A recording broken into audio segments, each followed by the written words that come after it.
turunkan saat di dunia. Ayah saya meninggal saat saya masuk pesantren.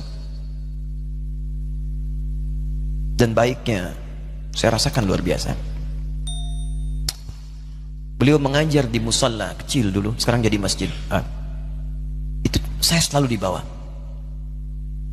Beliau mengajar, saya tidur. Sekarang gantian, saya mengajar, beliau tidur. Dan kadang dipangku, gendong sampai pulang. Saya pernah sengaja pura-pura tidur untuk ingin tahu apa yang dikerjakan ayah saya di jalan. Jaga betul supaya nggak bangun. Begitu saya disimpan di kasur dan bangun, diajak bercanda. Saya mau masuk pesantren, beliau nggak sempat ngantar. Saya bertemu, beliau menangis, peluk saya, minta maaf, nggak bisa ngantar ke pesantren. Saya belum mengerti apapun saat itu. Saya bertekad, insya Allah saya belajar dengan sungguh-sungguh. Sepekan, 2 pekan saya dapat panggilan pulang. Saya tanya pada kakak saya yang ikut, sekarang ada di sini. Di mana ayah? Beliau nggak jawab.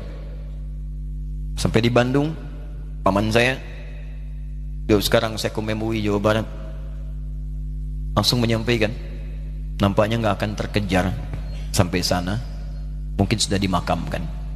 Saya ngerti, paham saat itu bahwa beliau telah wafat. Maka saya pulang. Maghrib saya sampai, saya dapati ibu di ruangan tengah. Saya datangi, saya menahan tangis, tidak menangis sedikit pun, untuk membahagiakan ibu saya.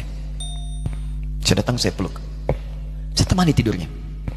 Itu pertemuan saya dengan ayah saya terakhir di mimpi. Saya bermimpi melihat sudah pakai kemeja, tersenyum, mendadahi saya.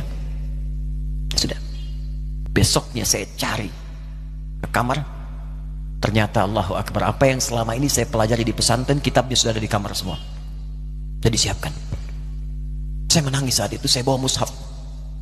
Jadi bapak saya, ayah saya, itu bajunya pun saat wafat dibagikan kepada sahabat-sahabatnya. Bajunya, kitab-kitab ini dibagikan. Ibu saya menunjukkan kemudian ada jam yang nanti nak pakai. Saya bilang simpanlah. Saya bawa mushaf. Dengan mushaf itu saya duduk di ruangan tengah, saya menghadap ke kiblat dan saya mohon kepada Allah, ya Allah, saya tak punya kemampuan lagi membahagiakan ayah saya saat hidup di dunia, tapi mohon jadikan setiap huruf dalam Al-Quran ini, ya Allah, pahalanya mengalir untuk ayah saya. Begitu saya bacakan saat itu, tak bisa saya berhenti, dan tiba-tiba langsung masuk ayatnya, artinya, posisinya, nomornya, gak pernah berhenti, masuk.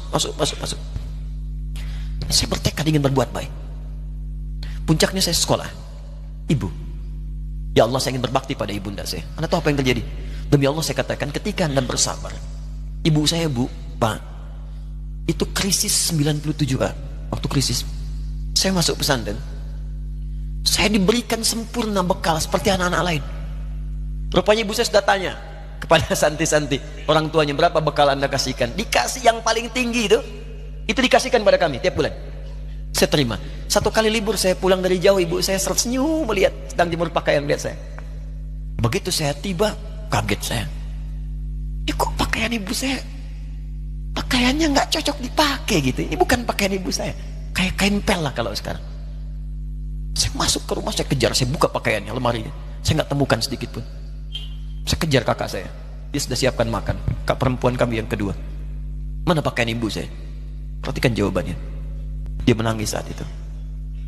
Dia bilang, mama itu telah menjual semua perhiasan dan pakaiannya untuk pendidikan kamu. Jual. Untuk kita, katanya. Jual. Dan bertahan dengan 150.000 per bulan saat krisis. Jadi rupanya ibu saya itu makan nasi sehari cuma sekali. Beliau mengajar. Di berangkat sekolah itu cuma makan pisang, minum kopi, makan nasinya malam.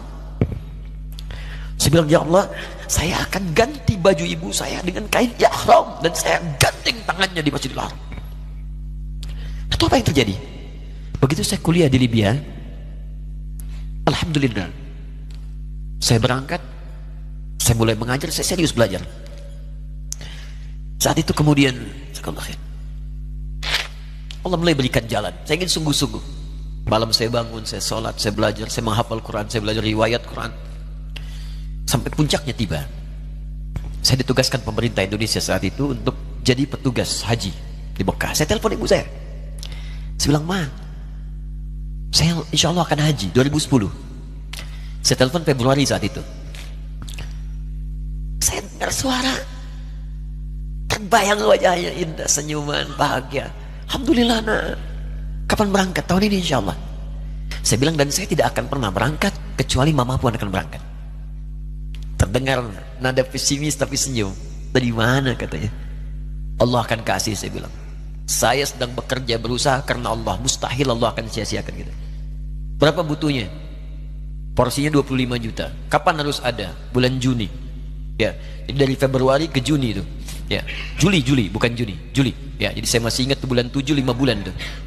Saya ibu, Pak, nabung saya. Saya beli tabungan, saya niatkan untuk ibu saya haji. Bulan Juli masih setor 25 juta. Jadi semua tabungan masukin situ. Ada yang ngajar ngasih, masukin situ. Masukin semua. Tepat sepekan sebelum itu kemudian didaftarkan, saya buka tabungan. Allahu Akbar, karunia Allah luar biasa. Tadi butuh berapa? 25 juta. Begitu dibuka, Masya Allah, 1 juta. Karena beasiswa nggak banyak, 1 juta. Tapi 3 hari sebelum daftar, entah dari mana ibu-ibu pengajian nih KBRI datang. Ustadz, ibu katanya mau haji juga ya? Ustadz mau haji ya? Ibu ikut ya? Sudah nggak usah dipikirin, nanti kami yang pikirkan semuanya. Tiba-tiba dikirim, bayar porsinya di sana, dapat koper paling besar. Bayangkan, tadinya kopernya belum datang, telepon lagi, nak, koper belum datang katanya. Saya bilang, Ma, tenang aja, apa hajinya nggak jelas ini? Tidak jelas, saya bilang, insya Allah. Ya. Nah, cuman beritanya berbeda. Begitu saya telepon lagi, Ma, gimana bisa? Nah, telah keluar pengumumannya. Kapan, Ma? 2013. Loh, kan saya haji 2010, nggak bisa, harus 2010. Lihat kalimat ibunda saya. Nah, jangan pernah mengambil hak orang lain. Allah kasih 2013, Alhamdulillah. Saya bilang, Ma, kita tidak harus mengambil hak orang lain, tapi kita meminta kepada Allah yang memanggil kita. Boleh jadi Allah akan berikan tambahan kuota pada tahun ini. Doa lagi, minta, datang ke masjid. Tiba-tiba ada sidang oki di Istanbul saat itu, keputusan 1.000. Setiap ada 1.000 muslim, 1 kuotanya. Saat itu Indonesia dapat tambahan 22.000, termasuk ibu saya ada di situ. Ya, acara malam Al-Qadar 27 Ramadan, malam masih ingat betul, saya jadi MC dengan rektor pada saat itu. Saya nggak pernah bawa handphone, tiba-tiba handphone itu saya bawa, berbunyi kemudian telepon itu. Saya minta pada rektor izin, saya angkat dulu, diperkenankan. Saya kemudian ke belakang masjid, saya angkat. Tiba-tiba saya dengar suara sudah menangis. Nah, katanya, kenapa, Ma? Alhamdulillah, Mama bisa haji.